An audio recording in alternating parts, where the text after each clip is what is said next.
Welcome to Celestial Insights, a weekly podcast that brings the stars down to earth. I'm your host, astrologer, coach, and intuitive Celeste Brooks. My purpose is to provide practical, unique, and insightful guidance to help you navigate the energies of the week like a boss.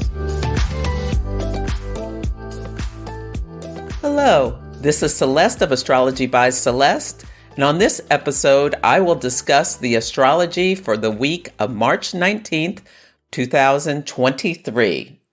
But first, a few announcements.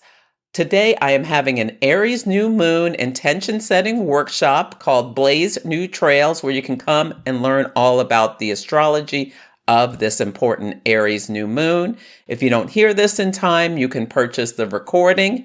The benefit of coming live is that I do hot take chart readings for people who want them, where I'll pull up your natal chart and tell you what I see about this new moon and anything else I see coming up for you. It's very interactive and you can ask questions. Secondly, I'll be speaking for the San Francisco Astrological Society about the shift of the North Node into Aries and the South Node into Libra on March 30th. Sign up for either or both of these events on my website at the events page. My website is astrologybyceleste.com. There will also be a link in the show notes. The theme of this week is the initiation. Now, I record this a week in advance, so I don't know what's happened in the most probably bananas week of the year. 2 episodes ago, I talked about how the March 11th Jupiter-Chiron conjunction would bring big news for the collective, and I had all kinds of ideas on what it would be, but not once did I mention a change in wealth. Jupiter rules wealth, and Chiron, the wounded healer, wounds things. On that same day, Mercury announcements was sextile Uranus in Taurus of a financial earthquake. This is what happened. The second biggest bank meltdown ever happened on March 10th, the day before the conjunction, and is so in line with the astrology. You can go to my YouTube page and watch the video I did on the collapse of Silicon Valley Bank, talking about all of the astrology related to it. I also did mention I thought Rihanna would make news. I said maybe having her baby. I didn't know. I just knew that conjunction was on her ascendant. But what her news was that she performed at the Oscars on March 12th. Jupiter rules awards ceremonies. Jupiter also rules celebrity. And she did not win, conjunct Chiron, conjunct her ascendant, but she gave a great performance. You know, I'm really wondering, and I talked about this on my Instagram Live, if a lot of people at that awards ceremony will come down with COVID, because Jupiter conjunct Chiron, a bunch of celebrities get ill. Hopefully not. Hopefully that's not what's going to happen. And it's just about, the event. There were some correlations between the winners and that aspect in the sky. A financial catastrophe is not surprising because the United States is in its Pluto return. Well, the planet of transformation has come back to where it was when the United States was founded. And it's in the second house of the United States natal chart, which rules assets and money and things like that. And Pluto tears things down to the studs to be rebuilt. You can listen to episode 36 if you want to learn more about the United States Pluto return. When this meltdown happened, Pluto was at the 29th degree of Capricorn, and it's still there today. And the Sabian symbol, I love these Sabian symbols that were channeled by Elsie Wheeler. For the last degree of Capricorn is directors of a large firm meet in secret conference. And from Linda Hill's book about the Sabian symbols, she says, the directors come together as there are decisions to be made and plans to be discussed and pursued. Wherever those in authority gather, they rule and govern outcomes for themselves and others. A large firm can manifest in any area of life on an emotional, spiritual, or physical level.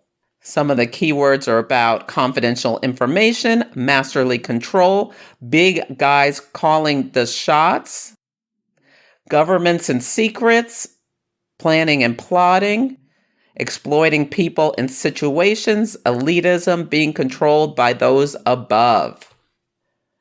And the government's not calling it a bailout, but essentially the government is bailing out the depositors at this bank to try to prevent a full-blown financial crisis. You can listen to last week's podcast. It was called Shark Week. We shall see how successful their actions are because, yeah, Mars square Neptune happened last week, being, actions taken potentially don't have the desired effect. So you likely know more as you're listening to this, but yeah, keep in mind that I tape this a week in advance. So for this week, there are 3 big things I want you to think about. Aries season begins on Monday. Aries is the first sign of the zodiac. It is ruled by the planet Mars, the planet of action. It's a fire sign. Fire inspires. Fire is the life-giving force. Fire has movement. You can think about Aries like you take a match and strike it across the matchbook, and like it makes this quick, fiery flame. It's cardinal initiating energy. It's the cardinal signs start the seasons. And when the sun moves into Aries, we have the Aries equinox, and then the astrology year begins. Can you have the courage and confidence to take the actions to move your goals forward in a systematic manner? Now, Aries, this fiery energy can be a little impulsive, so you want to watch out for that. That's a shadow side of this sign. Ready, fire, aim is one of the jokes astrologers often make about the sign of Aries. And the shadows are, impulsivity, leaping before you look, irresponsibility. But on the high road, Aries is a pioneer, a map maker. Are you going to chart your own course, or are you just going to get swept along with the collective energy? Yeah. At this ingress, Mercury, the planet of communication, is in the sign of Aries, and Mars, which rules Aries, is in the sign of Gemini.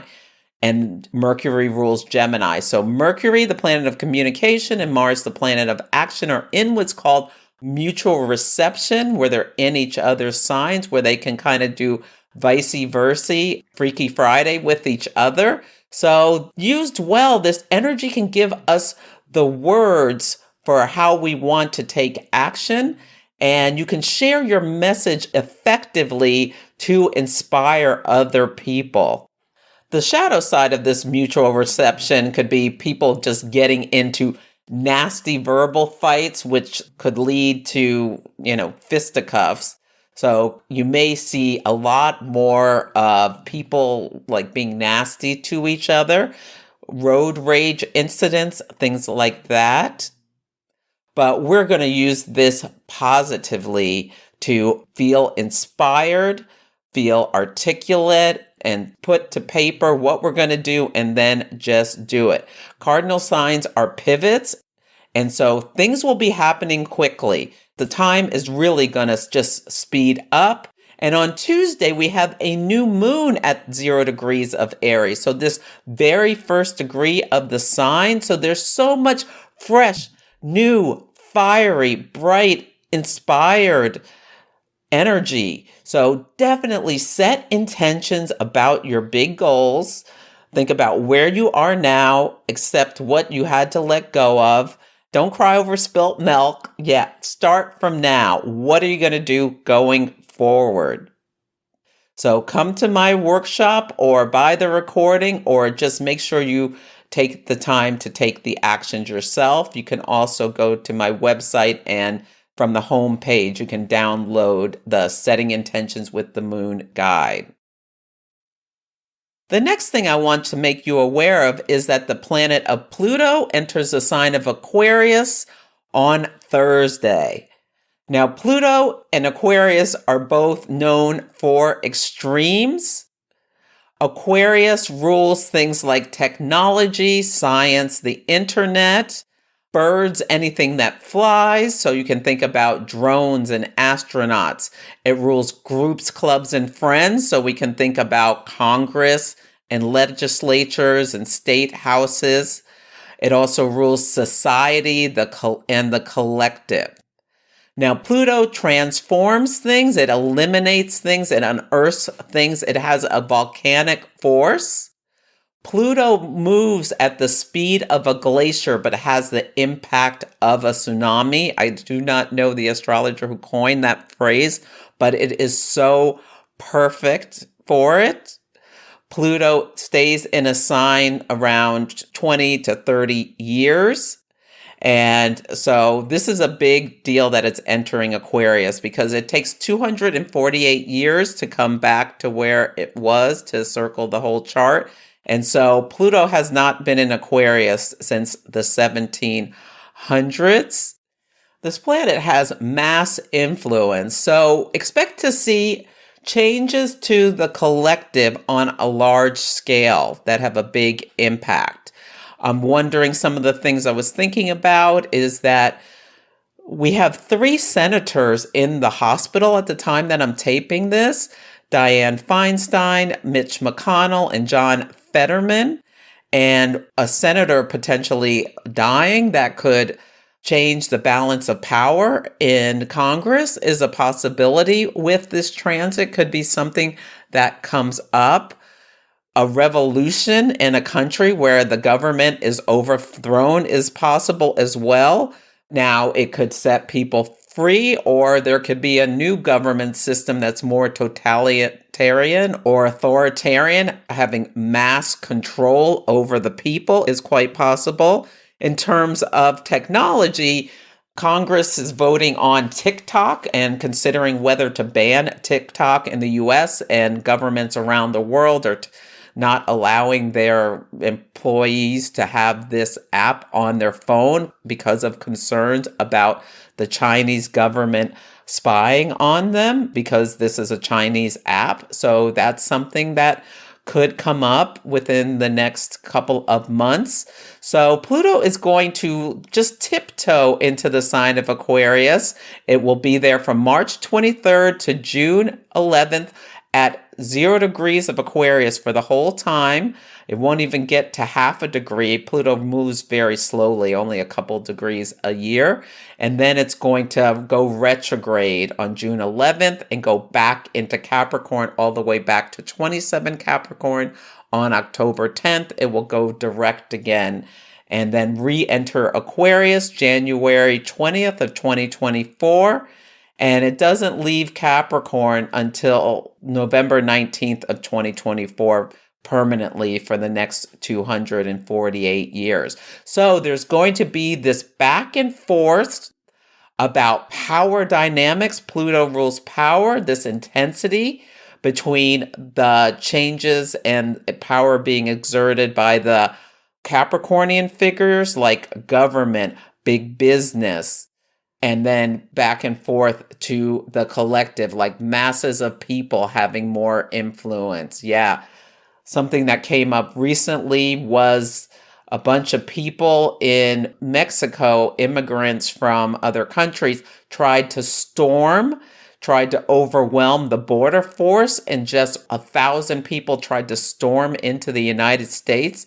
We may be seeing more of that sort of thing here in the United States or elsewhere around the world, where refugees, Saturn in Pisces rules refugees, and like the pressure on them and their living conditions, they may be acting out, especially in Aries season, trying to assert their own will.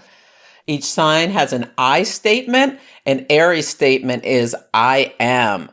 So, people exerting their own will without consideration for other people is likely very possible to be happening. And people who are desperate will take extreme actions to try to ease their own suffering. So, consider that when you're reading stories about what happens around this date.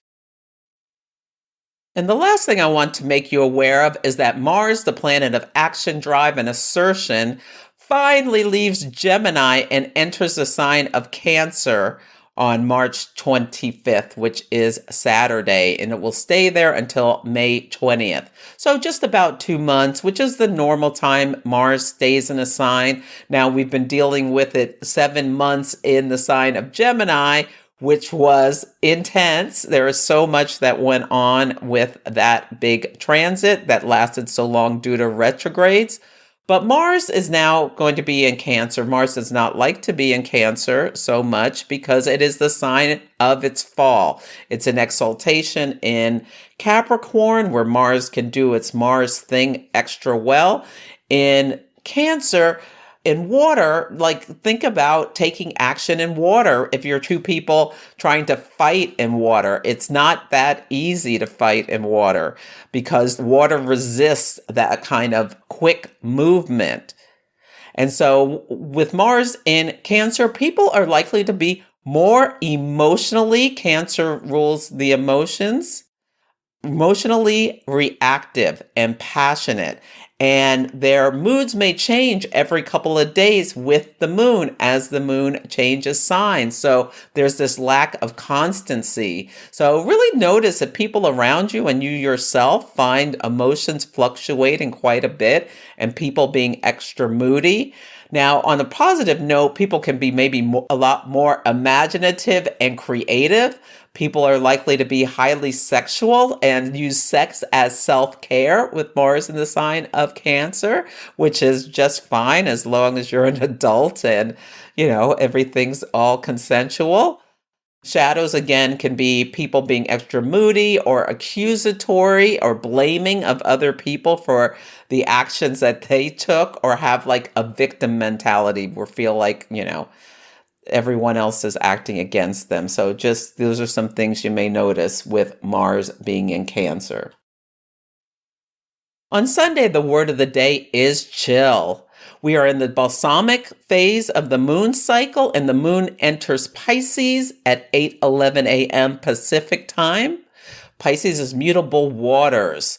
Water signs are mute, so it's a great day to chill out, just be quiet, go within. The moon will conjunct Saturn on this day. So Saturn encourages you to have support and stability. Saturn in Pisces. Use spiritual tools to help yourself remain grounded. Come to the new moon workshop if you have the interest in that. Now, Mercury, the planet of communication, will semi-square Uranus. So you may get some great creative ideas on this day. Really watch your emotions and just take note of how you're feeling. Some people may be feeling lonely or extra emotional. Get extra rest, that's for sure. On Monday, the word of the day is bounty. So Venus, the planet of love, beauty, harmony, and money, will conjunct the North Node in the sign of Taurus. Venus is at home in Taurus. And the North Node is the North Node of destiny. It's like where we're going towards. It's like reaching up. So there could be great new people you meet that start off good new relationships. It's a great time to think about your money. Depending on what's happened over the last couple of weeks, people may be wanting to put their money in more secure places. On this day, the sun, which spotlights things, is at the last degree of Pisces and will sextile Pluto at 29 Capricorn. So a spotlight may be put on government actions. Maybe we'll be finding out more about, like it'll be unearthed about things about what banks are doing or big business or the government. There could be some interesting news on this day about finances, especially with Venus conjunct the North Node. So pay attention to that. You may have an opportunity. Sextiles bring opportunities. Connect with a Plutonian person who could be a powerful person or quite wealthy or someone who's very controlling. See if you notice people having power struggles, especially if there are three people involved. Pluto triangulates situations. Yeah, just pay attention. The sun will enter the sign of Aries at 2:24 p.m. Pacific time. See if you notice your energy shift. See if you feel more optimistic. Fire inspires. Fire is so dynamic. Yeah, so I highly recommend maybe getting some exercise in the evening on this day.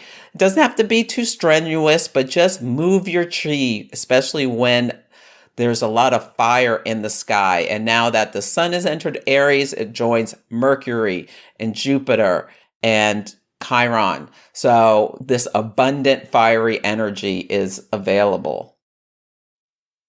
On Tuesday, the word of the day is actualize. The moon enters Aries at 9:01 a.m. Pacific time, and then we have a new moon at 0 degrees of Aries at 10:22 a.m. Pacific time. So this is the first degree of the first sign of the zodiac. So this new moon is extra special. Set intentions on what you want to actualize in your life. What dreams do you want to make a reality? Have a ritual where you make time and clear your schedule to really just take some time to think about you and your desires and your dreams and your goals. On this day, the sun will semi-square Uranus. So this could be an opportunity for inspired and brilliant thinking. Also, someone who's an authority could do something a little shocking or unexpected. So pay attention to what's happening.